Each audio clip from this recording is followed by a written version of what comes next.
It's time for another Dice Tower review with the Game Boy Geek. Howdy there, cowpoke. It's the Game Boy Geek here. Today, we're going to be in the old Wild West, hanging out in the saloon, having duels with our competitors, kicking them out of the buildings and flicking them through. And we're going to be saying, not stick them up, but flick them up. This is a game from Pretzel Games, who's a sister company to Z-Man Games. They're both owned by F2Z Entertainment. This is Pretzel Games' first game, and it's supposed to be that you can hold the pretzel in one hand and play with the other. Flick 'em Up is a dexterity game with a lot of wooden bits for 2 to 10 players. Plays in about 45 minutes with a lot of different scenarios. Let's check it out.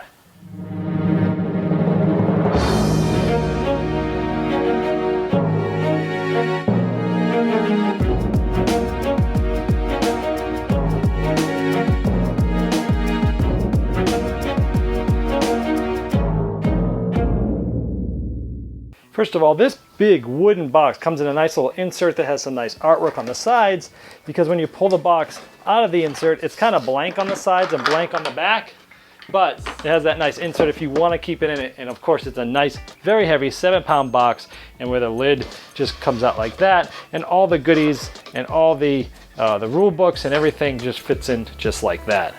Now, in addition to the rule book that comes in multiple languages, they have a scenario book. So you will actually set up a scenario shown on the paper, and it'll show you the winning conditions. And as the scenarios go on, they typically add a little bit of complexity, not a lot, but they just add little rules and different things that can happen. So we go to scenario 3, go to scenario 4, it adds dynamite and give to an accomplice. You go to scenario 5 and it talks about poisoning. 6 talks about the rifle. So it slowly adds a foundation of learning, and not that these are hard mechanics, but it's good that it lets you ease into it. Today we're going to take a look at scenario 4. So here we have the box of the Outlaws. Everyone starts with a gun and 3 health, and you see the guys of the bad team, the Outlaws there. And then we come over here, and here is the good team, the Lawmen. They are blue backgrounds, and they also all start with 3 health and 5 guys. Now just take a look at this. There's the saloon, there's some cactus, there's a bank, there's an undertaker. We've got some lawmen hanging out in the building. And on the other side, we have the lawman on the sheriff in the general store building.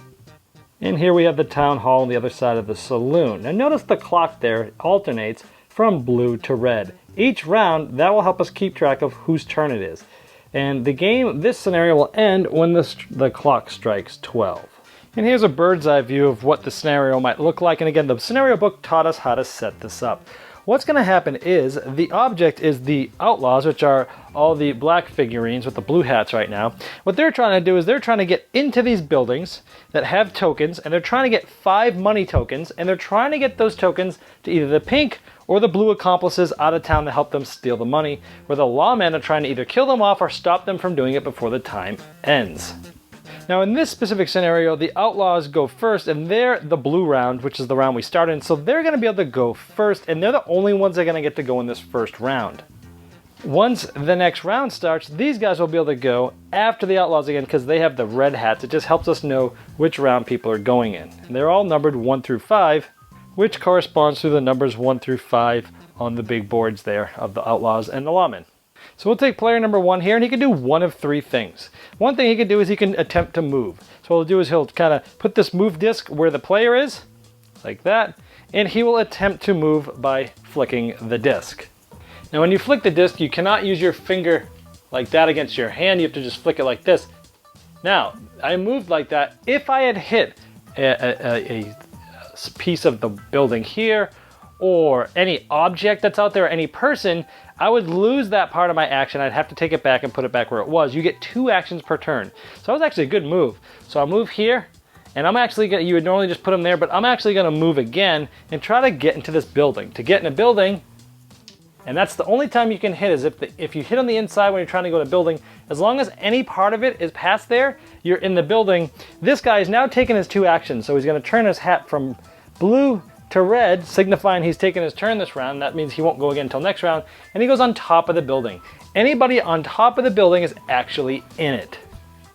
Now because of this scenario, the Outlaws all have 1 free round before the other players get to play.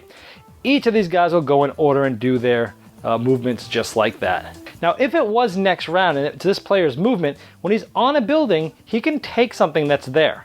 So in this case, there's some tokens stacked there. These were strategically placed by the other team, and let's say it was a money. So basically we would take this money and we would place it right here. Each person can hold 2 other things. If he gets a third, he can discard another one, so he has money.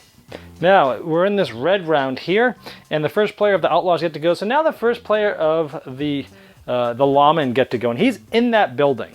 Now the 3 actions you can take again is move, shoot, or pick up. We've seen move and pick up. If you're shooting from inside a building, you'll flick this little bullet disc out through the building and try to hit somebody, but it's not going to be that good of a shot. So actually what I'm going to do is try to have this guy move, and when he moves, since he's in the building, you come from behind the building and you flick it like that. And so you may not be able to see that. It was basically about right there. So that's one movement. Now I have one more action. I can take the bullet and try to shoot this guy right here. I can put it on his left or his right side, and I can try to come over here and, oh, I hit him, but he didn't knock over, which means he did not die.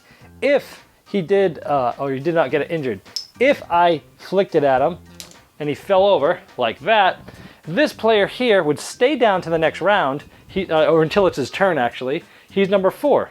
Number 4 would take one of these, and interestingly enough, these boards, when you flip them around, actually has a little hole that you put things in. You put dead guys in there, you put their health, and it just goes in there for the end of the game, and he's down. Now if he gets hit 2 more times, of course, he won't be eligible to be hit until he's standing up again. But let's say if he's there, this player actually goes in like that, and he's dead. So when we now look at it, this player is now dead. So we've had number 1 on both teams go, and so number 2 on the black team would go, and so on and so forth throughout the rounds. If somebody's down, he can't be shot again, but when it's his turn, he stands back up, and then he gets to move and do his thing. Now, let's say, like over here, there's a player on the building, and let's say this player tried to move in the building with him. Boom, he's in the building. These 2 players would have a duel. So the player that went in last would be able to shoot first. Oh, and he missed. And then what happens is if he misses, the player that was shot against gets to go 1 movement marker closer, and then he gets to shoot. If he misses, this guy gets to go 1 closer, and then he gets to shoot. And you continue this until somebody gets hit just like that, and then he takes a life point away. Now let's just say this was the building he was in. The coolest part is the player that lost the duel, the other player gets to put him down, take his hat off, and flicks him, throws him out of the building, which is really cool. And then we put his hat back on him, and he'll be able to stand up whenever it's his turn like that. And of course, once everybody takes their turns, they move their hats in the next round. That's when we know when the clock moves. So at the end of each turn, we're going to the red round, and then after they move when they're red, their hat will turn blue, and so when we go to the blue round, it just helps you keep track of who's already going and who gets to go this round and who's going next round. And in this case, what these guys are trying to do is deliver this money. So again, if this number 1 player was able to move and get within a moving disc away from them, they can then drop the money and put it underneath this person, and that team is trying to get 5 money bucks outside into one of their 2 accomplices before they get killed. Now in this specific scenario, you can find a dynamite token, and you get this dynamite stick, and you get to flick it, and if it ends up, oh, we missed it. If it ends up within a movement, it blows up everybody within 1 movement block of everybody away. So basically you measure from here, and if it's touching both those guys, which it was, both of those guys would have went down and lost a life. If you throw the dynamite stick in the building, it blows up everybody in the building. So again, this is the scenario book. This was scenario 4. There's 10 scenarios in here. Poisoning the water, and using this Winchester rifle allows you to get some more accuracy. All different things. Scenarios 7, 8, 9, and 10 is all different things, and then I'm sure there's going to be a ton of people making their own scenarios on there, and there's also some advanced variants and things like that. But that's essentially how you play Flick 'em Up.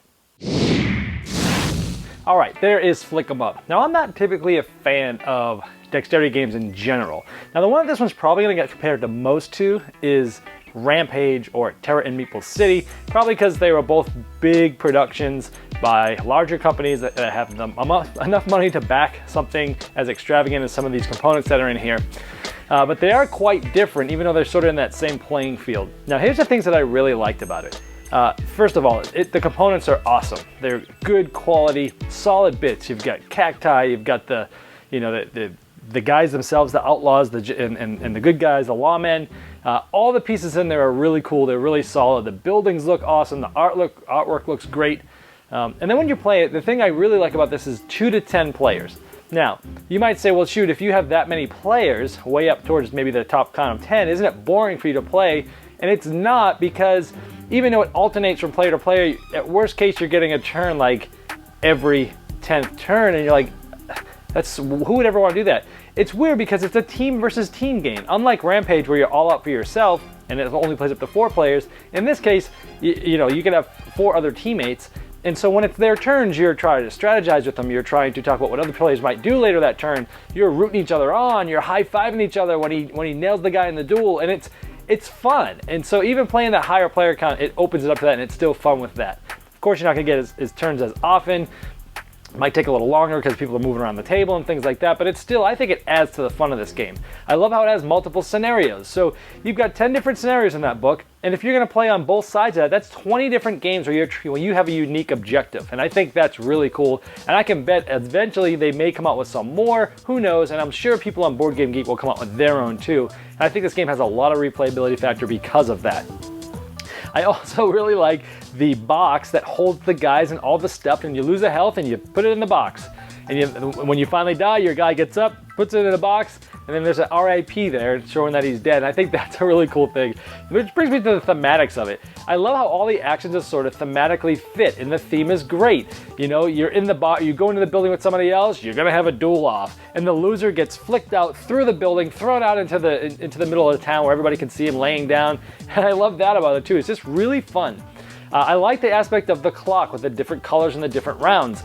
And you can see whose turn it is, you can see who hasn't gone yet, whose turn is it, 1, 2, 3, 4, 5, you flip the hat when you go. It's a really cool mechanism to keep track of whose turn it is, especially when there's 10 different players on there at a time. So overall, I don't typically like this type of game, but I really did like it. And I think this is gonna fit that family niche a lot better than Rampage did. Again, not only because of the player count, but because of the simplicity of it. You can only do 3 things on your turn: move, shoot, or pick up. You don't have special abilities, you don't have hidden goals that you're gonna have to refer to icons into a rule book a la Rampage. Not that I don't like Rampage, but I think that's best actually with gamers, because when I bring that out to families or coworkers, it makes their head go crazy when they have these special abilities that they have to look up, and sometimes they're hard to figure out what's going on, and then they have the hidden goals. This has none of that. This is just simple fun, 3 actions, laughing. Pretzel Games is right. Their thing is that you could play a game with a pretzel in one hand, and this is one of those types of games, beer and pretzels. Easy barrier entry, fun for families, but yet still fun for gamers. Thematically awesome, components great. Good job. It is expensive though. I think this is around $70 retail, and that's quite a lot of money for a game, and that's you're gonna have to take into effect this if you want this, spend that much for this or not. But it is fun, it is a spectacle, you will draw people in your table with this game, and it's fun. Flick 'em up. Thanks so much for watching the Dice Tower videos. Find more great videos and reviews, as well as our top-rated audio podcast at Dicetower.com. You can also find other great shows at Dicetowernetwork.com. I'm Eric Summerer, and you've been watching The Dice Tower. The Dice Tower is sponsored by Cool Stuff Inc., where you can find great games for great prices. Cool stuff in stock. Check them out at CoolStuffInc.com.